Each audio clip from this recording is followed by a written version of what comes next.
পরিকল্পনা আছে যে ঢাকায় এখন তো জায়গা নাই, তারপরেও যদি ইতিমধ্যে আলোচনা হয়েছে যে পূর্বাঞ্চলে যদি ডেডিকেটেড করে প্রবাসীদের জন্য স্পেশালি একটা ছোট্ট এরিয়া ডেভেলপ করা যায়, প্লাস হচ্ছে এখন তো জেলা শহরগুলোতেও আপনার বিশেষ করে এই ধরনের সুযোগ আছে।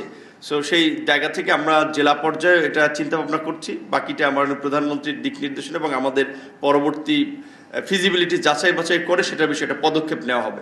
এবং আমাদের বিশেষ করে হয়তো যারা একটু প্রতিষ্ঠিত তাদের এই বিষয়টাতে কম চাহিদা আছে। আমাদের সাধারণ যারা প্রবাসী রয়েছে তাদের জন্য সরকারের পক্ষ থেকে যে প্রবাসী কল্যাণ ও বৈদেশিক কর্মসংস্থান মন্ত্রণালয় থেকে কিছু সেবা দিয়ে থাকে। যেমন কেউ যদি যায় দেশের বাইরে, যাওয়ার পরে কোনো কারণে উইদিন শর্ট টাইম তার ফিরে আসতে হয়েছে 6 মাস কিংবা 1 বছরের মধ্যে, তাহলে কিন্তু সে যদি বিএমএটির রেজিস্ট্রেশন করে যায় তাহলে তাকে কিন্তু একটা সহায়তা, দেশে আসলে তার পুনর্বাসনের জন্য একটা হেল্প করা, ট্রেনিং করা, এইটা কিন্তু মন্ত্রণালয় থেকে করে।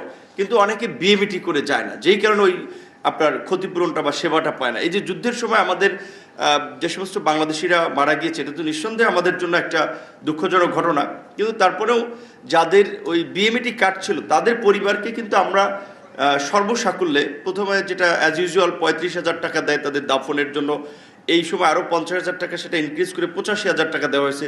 3 লাখ টাকা আছে তার পরিবারের ইনস্ট্যান্ট খরচের জন্য, 10 লাখ টাকার বিমা সুবিধা আছে। তাহলে 13,35,000 টাকা, যেটা এই সময় আমরা 13,85,000 টাকা যাদের বিএমইটি কার্ড আছে তারা কিন্তু পেয়েছে। আর যাদের বিএমইটি কার্ড নেই তাদেরকে কিন্তু ওই 10 লাখ বিমা সুবিধা এইটা আমরা দিতে পারিনি। এইটাও যদি আপনারা একটু বিভিন্ন দেশে যারা আছেন আপনাদের কমিউনিটিতে বিভিন্ন আলাপ আলোচনায় যদি এটা করেন, মোটিভেট করেন যে প্রপার চ্যানেলে যদি তারা দেশের বাইরে যায় তাহলে কিন্তু আমরা এই সেবাটা দিতে পারি। এবং আমরা একটু লজ্জিত হই, আমাদের খারাপ লাগে যখন বিভিন্ন দূতাবাসগুলো, যেমন আপনারা জানেন এই যে ভূমধ্যসাগরে প্রায় ট্রলার ডুবির ঘটনা ঘটে, সেখানে আমাদের বাংলাদেশিদের অস্তিত্ব বেশিরভাগ উল্লেখযোগ্য সংখ্যক পাওয়া যায়।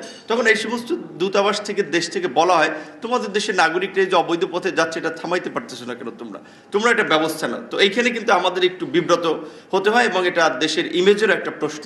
এবং কিছু ক্ষেত্রে যেটা আমাদের অভিজ্ঞতায় আমরা দেখেছি, ছোট্ট 2-1টি ঘটনা কিংবা 2-4 জনের ঘটনা হোল কমিউনিটিকে কিন্তু নেগেটিভভাবে পোর্ট্রে করতেছে। যেমন কিছুদিন আগে জাপানে একটা ঘটনা ঘটেছে, আমাদের এখান থেকে যারা গিয়েছে মেট্রোর ভাড়া না দিয়ে নাকি নেমে গেছে, সেটার জন্য যে এজেন্সির মাধ্যমে গেছে তাকে বলেছে, তারা আমাদেরকে বলেছে। তো একটা ঘটনা এটা কিন্তু, যেমন জাপান এখন তো জানেন যে আমাদের একটা বড় সংখ্যক, উল্লেখযোগ্য সংখ্যক জনগোষ্ঠী যাওয়ার একটা প্রক্রিয়া আমরা করতেছি, 1 লক্ষ একটা এমইউ আছে। কিন্তু তারা এখন 2জন 3জন 5জন করে নিয়ে আমাদের বাংলাদেশিদের কালচার, বাংলাদেশিদের অভ্যাসটা এটা বুঝতেছে তারা। তো তারা যদি দেখে যে এই ধরনের নেগেটিভ কাজে আমরা যুক্ত হচ্ছি তাহলে কিন্তু আমাদের এটা নিবে না।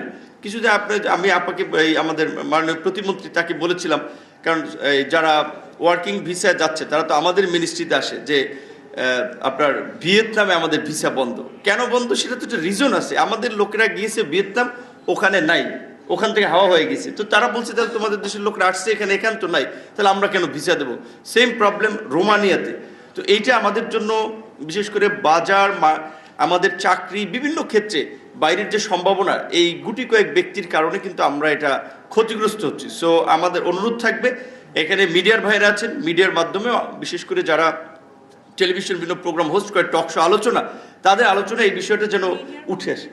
হ্যাঁ, মিডিয়ার মধ্যে আছে, এই বিষয়টা যেন উঠে আসে যে অবৈধ পথে যেন আমাদের এই বিদেশ গমন, এইটার বিরুদ্ধে যেন আমরা একটু ব্যাপক মাত্রায় প্রচারণা সচেতনতা চালাতে পারি। কারণ এটার ফলে 2-4 জন তো ভাবছে যে টেম্পোরারি লাভবান হচ্ছে, কিন্তু এটার জন্য দেশ ব্যাপকভাবে ক্ষতিগ্রস্ত হচ্ছে, দেশের ইমেজ ব্যাপকভাবে ক্ষতিগ্রস্ত হচ্ছে।